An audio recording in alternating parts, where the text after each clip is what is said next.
Loretta Hunt with SureDog.com. I'm here with Gina Carano. Gina, you have already talked about Kaitlin Young, your opponent out of Minnesota. You have said that you think this is going to be a great fight for you, probably one of your best fights, if not your best fight. Why do you think that?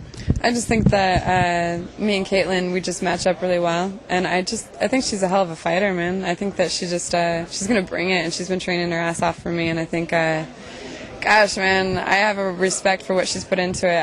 I don't know how I know, but I know that she's coming for it, and so I take her seriously, and I think that this is gonna be the fight of my life, honestly. You've gotten so much attention as a female mixed martial artist. It's like there's a target on your back from all the other females. Yeah. How do you handle that?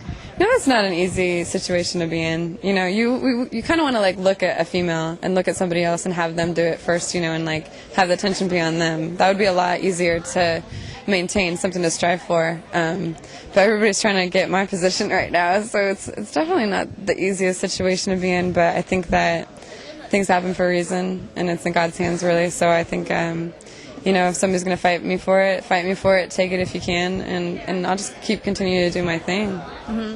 ESPN E60 did a segment on you last week, and they really focused on that. They brought in a couple other fighters, Tara LaRosa and a couple others, Shayna Baszler.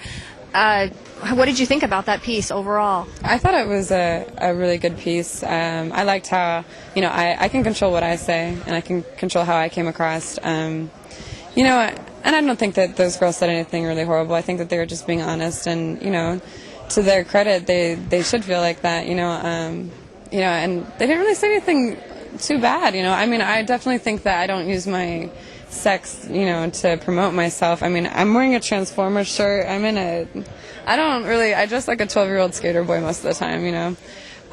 So I think that was a little bit off, but, you know, there's going to be a whole lot of footage for when we fight. There's going to be a whole lot of footage that they're going to have to live up to for when we fight, and that's going to be not just them, but like a lot of female fighters that talk. So, you know. Your weight has been a big issue. Do you think it's because you're a female? Because you're an attractive female?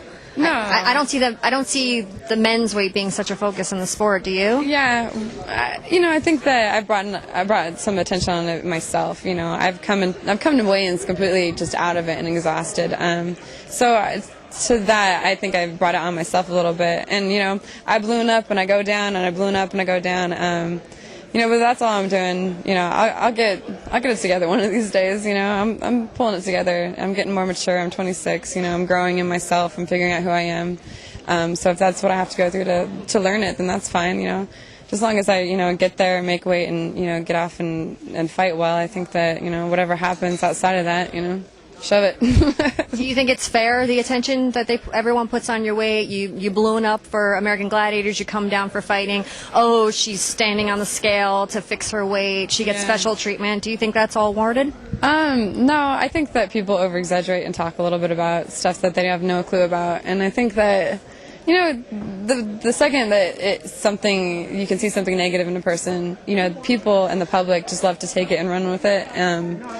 And that's made me be a completely non-judgmental person. And I actually appreciate the perspective I have on this now, because I don't judge people at all, because I've been judged plenty. And so, you know, whatever, man. I'm going to be who I am. And in the long run, that's not making me or breaking me. You know, like, I'm cool. I'll be here in like 2 years, 3 years, 4 years, you know, and I'm sure I'm going to do a lot of stupid stuff, you know, that they're going to be able to pick on. So stick around. You'll have more stuff to focus on.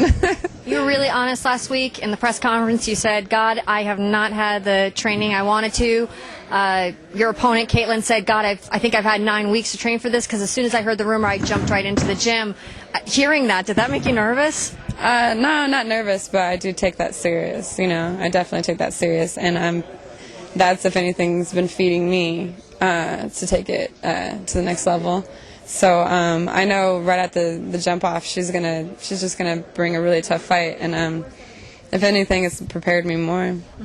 Now, people are going to criticize, oh, you decided to do American Gladiators. You should have not done that. You should have just concentrated on this fight. What's it going to be? Do you want to be an American Gladiator, a star, an entertainment person, or do you want to be a fighter? I mean, can you tell people what was the whole process behind that, making that decision to do both? Well, I think that everybody, you know, not everybody, but the fight community kind of realized, you know, there was kind of a little bit of problems of me doing American Gladiators with Elite XC, and, you know, I'm going to be honest about it. You know, I needed to make a decision if I wanted to do the second season of American Gladiators. I had a promise that I would fight in May 31st, and would I have liked to fight in the next card? Yeah, but that, you know, I'm trying to take opportunities right now, and that wasn't really an option. I wanted to do the second season of American Gladiators, and in order to do that, I had to fight May 31st, and that's just the bottom line to it, you know.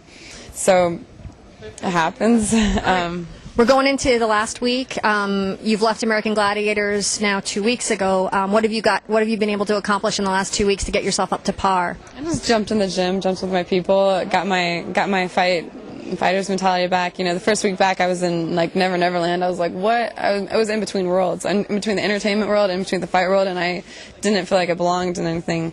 And more than anything, right now, I feel like I'm settling in, and I'm feeling really good about and fighting. Actually, I'm really looking forward to it because it's been a while since I've been in there, and fighting outside the ring in different aspects is a lot harder than fighting inside the ring. And I just definitely like to see where the punches are coming from, you know, and it's a good feeling going there. So I can't wait to get punched in the face. You want to get punched in the face? Somebody punch me in the face. It'll be so much better. So much better than what? American Gladiators, or than life. Than life? Yeah, than life, people. Than life. So you really getting punched in the face and giving a punch back, I'm sure it does something for you. It definitely does. What do you think I'm doing here, man? I'm crazy. All right, I'm here with crazy Gina Carano, who fights on May 31st against Kaitlin Young. Excuse me. Young. And we wish you a lot of luck. Thank you very much. Thank What's you. up, Sure Dog? You little.